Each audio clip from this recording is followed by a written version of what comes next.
O Brasil é considerado o país vice-líder mundial em dependência da tecnologia, de acordo com uma pesquisa internacional. A análise mostra que os brasileiros batem recorde, ficando em média 9 horas e meia por dia atrás da tela de um aparelho eletrônico. A pesquisa divulgada traz números assustadores e mostra que a nação brasileira só fica atrás da África do Sul quando se trata de quantidade de usuários que passam muito tempo atrás de uma tela de celular. Os brasileiros ficam, em média, 9 horas e meia por dia, acessando conteúdos ou realizando troca de mensagens pelo aparelho eletrônico.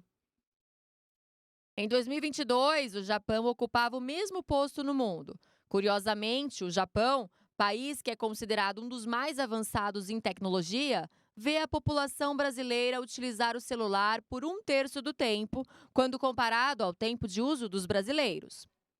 Segundo a pesquisa, há diversos motivos pelo qual a população passa quase metade do dia grudada nos aparelhos. Os jovens, por exemplo, começam o uso com os estudos e terminam por utilizar as redes sociais.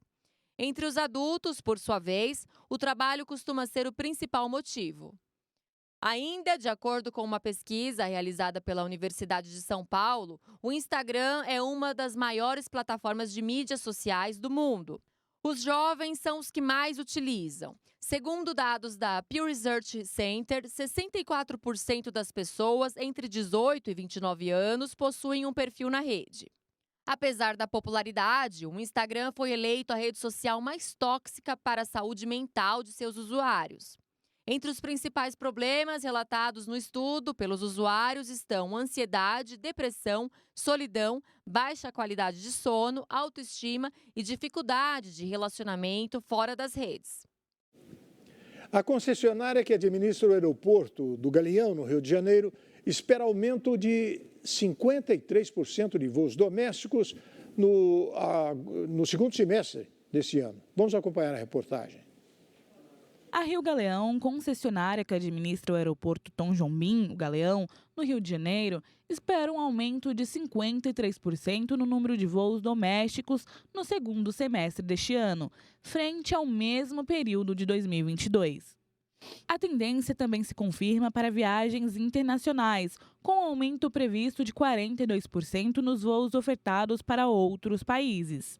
Atualmente, o aeroporto se encontra subutilizado.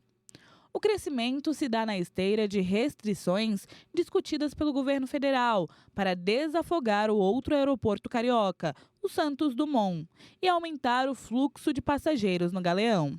Depois do anúncio das medidas pretendidas pelo governo, a Gol Linhas Aérea anunciou em julho mais voos com destino ao Galeão a partir de 1º de outubro. Segundo a empresa, a medida aumentará em mais de 70%, atingindo mais de 40 decolagens em dias de pico.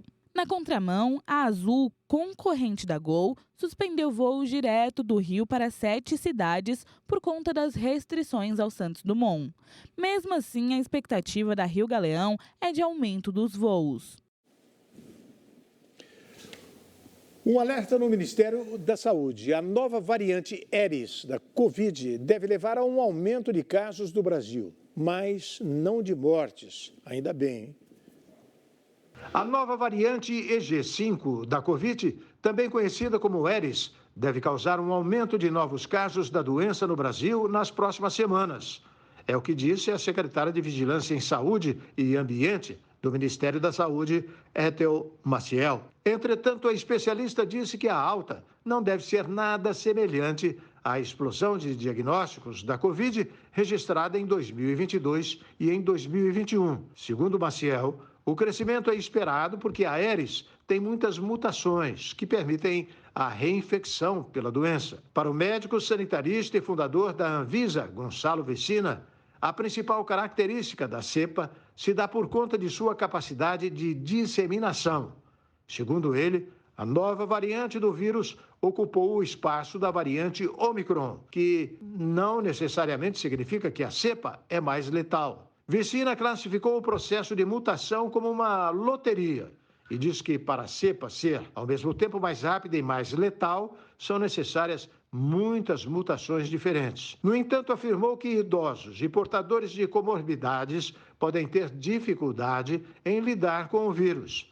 Por esse motivo, segue recomendando a vacinação, já que, apesar de não evitar que a população pegue a doença, o imunizante diminui a probabilidade de casos graves e mortes. Sancionada em 2014 pela então presidente Dilma Rousseff, a Lei da Palmada modificou o Estatuto da Criança e do Adolescente, garantindo o direito à educação sem castigos físicos. Sidney Feitosa, aluno do curso Oficina da Mídia Repórter TV, foi às ruas de São Paulo ver se a lei realmente funciona.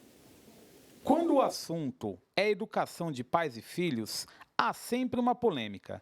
Será que existe uma maneira correta de educar e lidar com os filhos? Em junho de 2014, a Lei da Palmada alterou o Estatuto da Criança e do Adolescente, permitindo que as crianças tivessem uma educação livre de castigos físicos. Por isso, hoje viemos às ruas para saber se esta lei realmente funciona. Cleiton é profissional da educação física. Mesmo com a ausência de seu pai, ele procura estar sempre presente na vida dos seus filhos. Naquela época, meu pai ou meus pais, a preocupação era só o trabalho, né? Então a gente ficava muito entre escola e rua, e hoje eu fico mais presente com elas. Eduardo Augusto é pai e avô. Tenta transmitir uma herança cultural, tão importante para os dias de hoje. O que vale é os pais incentivar os seus filhos a estudarem, principalmente a lerem. Não só estudar para cumprir a medida de ensino fundamental, ensino médio, faculdade, como fosse uma obrigação, mas que o estudo ele seja uma coisa opcional para a vida inteira. O que é a linha tênue da correção e o ato violento?